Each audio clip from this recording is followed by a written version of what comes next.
வணக்கம். நான் Vijayakumar. ABN films YouTube channel மூலமாக திரை விமர்சனம் பகுதியில் உங்களை சந்திப்பதில் மிக்க மகிழ்ச்சி.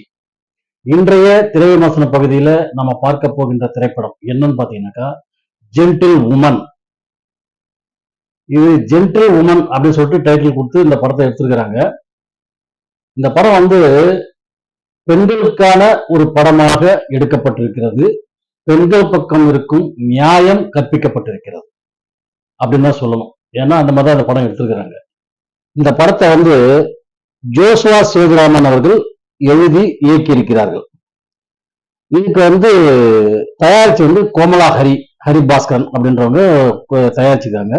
இந்த படத்துல நடிச்சிருக்கிறவங்க லிஜோமல் ஜோஸ் அப்படிங்கிறவங்களும், லோஸ்லியா அப்படிங்கிறவங்களும், மரியநேசன், ஹரிகிருஷ்ணன், அப்புறம் ராஜீவ்காந்தி மற்றும் பலர் இந்த படத்தில் நடிச்சிருக்கிறாங்க. இதுக்கு இசை கோவிந்த் வசந்தா அவர்கள் இசையமைச்சிருக்கிறாங்க. லிஜோமல் ஜோஸ் ஏற்கனவே நம்மளுக்கு அறிமுகமான ஒரு கதாநாயகி தான். யாருன்னு பாத்தீங்கன்னாக்கா ஜெய் பீம் அப்படிங்கிற படத்துல, சூர்யா படத்துல அவங்க நடிச்சிருப்பாங்க. அவங்களுடைய கணவனை தான் கொலை பண்ணிட்டு இருப்பாங்க போலீஸ் ஸ்டேஷன்ல. அந்த கணவனுடைய கேஸ் நடத்துற ஒரு மனைவியா, கர்ப்பமாக ஒரு மனைவியா அந்த படத்துல நடிச்சிருப்பாங்க. அவங்கதான் அந்த ஆர்டிஸ்ட், அவங்கதான் இந்த படத்துல ஹீரோயினி. இது கதைக்களம் அப்படின்னு சொல்லிட்டு பாத்தீங்கன்னா பெண்களுக்கான ஒரு கதைக்களமாக உருவாக்க வேண்டும் அப்படின்ற எய்ம்ல பண்ணியிருக்காங்க. எப்படி பண்ணியிருக்காங்கனாக்கா, இதுல வர ஹரிகிருஷ்ணா இருக்காரு இல்லையா, அவர் தான் ஹீரோ. அவர் என்ன பண்றாருன்னா, ஒரு பொண்ணு காதலிக்கிறாரு. காதலிச்சுட்டு வீட்டுல சொன்ன ஒரு பொண்ணு கல்யாணம் பண்ணிக்கிறாரு. கல்யாணம் பண்ணிக்கிட்டு வீட்டுல சொன்ன பொண்ணோட குடும்பம் நடத்திட்டு இருப்பாரு. அதே இடத்துல காதலியோடும் தொடர்பு வச்சிருப்பாரு. இது பெண் உமினிசம் அப்படிங்கிற மாதிரி அவரை காமிச்சிடுறாங்க. இது ஒரு பெரிய குற்றம் அப்படிங்கிற மாதிரி சொல்லிடுறாங்க. இந்த குற்றத்துக்கு தண்டனை என்ன அப்படின்னு பார்க்கும்போது, இந்த விஷயம் தன்னுடைய மனைவிக்கு தெரிய வருது. அவங்க என்ன பண்றாங்க, தன்னுடைய புருஷன் தனக்கு மட்டும் சொந்தமா இல்லாம மற்ற பெண்களோட தொடர்புல இருக்காரு அப்படிங்கிற கோபத்துல இருக்கிறாங்க. இந்த கோபத்துல இருக்கக்கூடிய நேரத்துல அவங்களுக்கு தெரிஞ்ச ஒரு பொண்ணு, அவங்களுக்கு தங்கச்சி மாதிரி, அவங்க அந்த வீட்டுக்கு வராங்க ஒரு வேலைக்கு இன்டர்வியூ போறதுக்காக. அங்க வந்த இடத்துல இவர் என்ன பண்றாரு, புருஷன் மனைவி இல்லாத அந்த பொண்ணு கிட்ட தப்பா நடந்துட்டு போறாரு. போற இடத்துல எதேச்சியா அந்த பொண்ணு திரும்ப அது அவர் மேல ஒரு சுடுதண்ணி பட அவர் கீழே விழுந்து ஒரு பெரிய அடிபட்டு செத்த மாதிரி விழுந்துடுறாரு. மனைவி அங்க வராங்க. பார்த்தா அந்த பொண்ணு சொல்லிட்டு நான் ஒண்ணுமே பண்ணல, ஆனா அவர் இறந்துட்டாரு அப்படின்னு சொல்லிட்டு பேசிட்டு இருக்கும் போதே அவருடைய பாக்கெட்ல இருக்கிற போனை அந்த மனைவி எடுக்கிறாங்க. எடுத்து அந்த போனை செக் பண்ணும் போது அதுல இருக்கக்கூடிய ரெக்கார்டிங்ஸ் எல்லாம் அவர் வேற பொண்ணோட கொஞ்சிக்கிட்டு இருந்தது தான் நிறைய வருது. இதை பார்த்துக்கிட்டே இருக்கும்போது பார்த்தா புருஷன் சாகல, டக்குன்னு மூச்சு வருது அவருக்கு. இவ தன்னுடைய புருஷங்களை மோசமானவனா இருக்கானு சொல்லிட்டு உடனே அந்த இடத்துல பக்கத்துல இருக்கிற கத்தி எடுத்து புருஷன் கழுத்தை வெட்டி சாவடிச்சிடுறாங்க. மனைவி கணவனை கொண்டு விடுகிறார். அதுக்கப்புறம் அந்த கணவனை கொண்டு போய் ஃப்ரிட்ஜில் வச்சுட்டு ஃப்ரெண்டு இன்டர்வியூக்கு போயிட்டு அப்படியே வேலை கிளம்பு, இங்க நடந்த எந்த சம்பவத்தையும் வெளியில காமிச்சிக்காதுன்னு சொல்லிட்டு அனுப்பிச்சிடுறாங்க.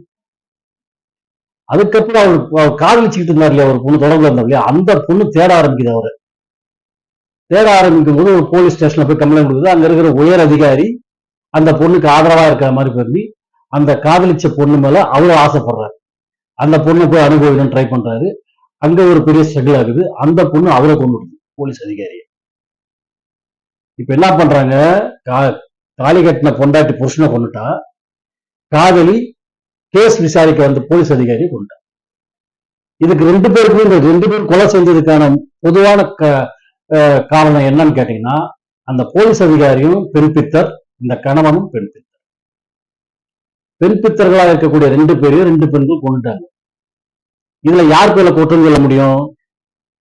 இந்த போலீஸ் அதிகாரி, கணவன், இவர்கள் ரெண்டு பேரும் செஞ்சது பெரிய குற்றமா, இல்ல அவங்க ரெண்டு பேரையும் இந்த பெண்கள் கொலை செஞ்சுட்டாங்களே அது பெரிய குற்றமா அப்படிங்கிற மாதிரி ஒரு விஷயத்தை கொடுத்து கடைசியில டைரக்டர் ஒரு விஷயம் சொல்றாரு. என்ன சொல்றாருன்னா, கொலை செய்வது என்பது குற்றம்தான், ஆனால் அந்த குற்றத்தை செய்ய தூண்டக்கூடியவர்கள் அதை விட மிகப்பெரிய குற்றம். தூண்டியவர்கள் செய்தது மிகப்பெரிய குற்றம். அப்ப தூண்டியவர்களுக்கு தான் தண்டனை கொடுக்கணும் அப்படிங்கிற மாதிரி கதையை முடிக்கிறாரு. இதுல பெண்கள் அவர்கள் பெண்களை பித்து பிடிச்சு அலைஞ்சவங்க பெரிய குற்றவாளின்னு அவங்களை கொண்டுடுறாங்க. ஆனா கொன்னாலும் பெண்கள் செய்தது குற்றம் இல்லை அப்படிங்கிற மாதிரி கதையை முடிக்கிறாங்க. இப்படியான ஒரு கதை இதுதான் ஜென்டில் உமன் அப்படிங்கிறது. இதுல கதாநாயகியும் சரி, அந்த 2 கதாநாயகிகள் மிக அற்புதமாக நடிச்சிருக்கிறார்கள். கதாநாயகனுக்கு ஒன்றும் அவ்வளோ வேலை கிடையாது. அப்பப்போ ஒரு 2-3 நிமிஷம் அதாவது அவர் கொஞ்சிக்கிட்டு இருக்காரு 2 பொண்ணுங்களையும், அவ்வளவுதான் அவருடைய வேலை. போலீஸ் அதிகாரியா ராஜீவ் காந்தி யதார்த்தமா நடிச்சிருக்கிறாரு. தரணி சாரும் அற்புதமா நடிச்சிருக்கிறாரு. இந்த படத்தின் கதை பெண்களுக்கான கதை, பெண்கள் பக்கம் இருக்கும் நியாயத்தை கூறும் கதையாக உருவாக்கப்பட்டு அற்புதமான முறையில காட்சி அமைப்புகள் உருவாக்கப்பட்டிருக்கிறது. ஒளிப்பதிவு மிக சிறப்பாக இருக்கிறது. இசையும் அற்புதமாக இருக்கிறது. பாடல்களும் கேட்பதற்கு நன்றாக இருக்கிறது. இதுல பெண்கள் பக்கம் நியாயமாக பேசப்பட்ட கதை அப்படின்னு எதுக்காக சொல்றோம்னாக்கா, ஆண்கள் ஒரு சிறிய குற்றம் செய்திருந்தாலும் அது பெரிய குற்றமாக கருதப்பட்டு அவர்களுக்கு பெரிய தண்டனை வழங்கப்பட வேண்டும். பெண்கள் கொலையே செய்திருந்தாலும் அது அவர்களுடைய நியாயத்தை கூறி அவர்கள் கொலை செய்தவர்கள் அல்ல, நிரபராதி என்று நிரூபித்து விட வேண்டும். இதுதான் டைரக்டர் சொல்லியிருக்கிற இந்த விஷயம்.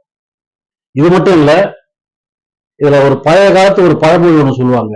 என்னன்னு கேட்டீங்கன்னாக்கா, கொலையும் செய்வாள் பத்தினி அப்படின்னு ஒரு வார்த்தை சொல்லுவாங்க தெரியுங்களா? அதைத்தான் இந்த படத்துல டைரக்டர் செஞ்சிருக்கிறாரு. அதனால இந்த படம் பெண்களுக்கான படம் தான் என்பது ஊர்ஜிதமாகிறது. ஆக ஜென்டில் உமன் என்றும் இந்த படம் பெண்களின் பக்கமாக பேசப்பட்ட பெண்களுக்கான படம் என்று கூறி இந்த விமர்சனத்தை நிறைவு செய்கிறேன். நன்றி, வணக்கம்.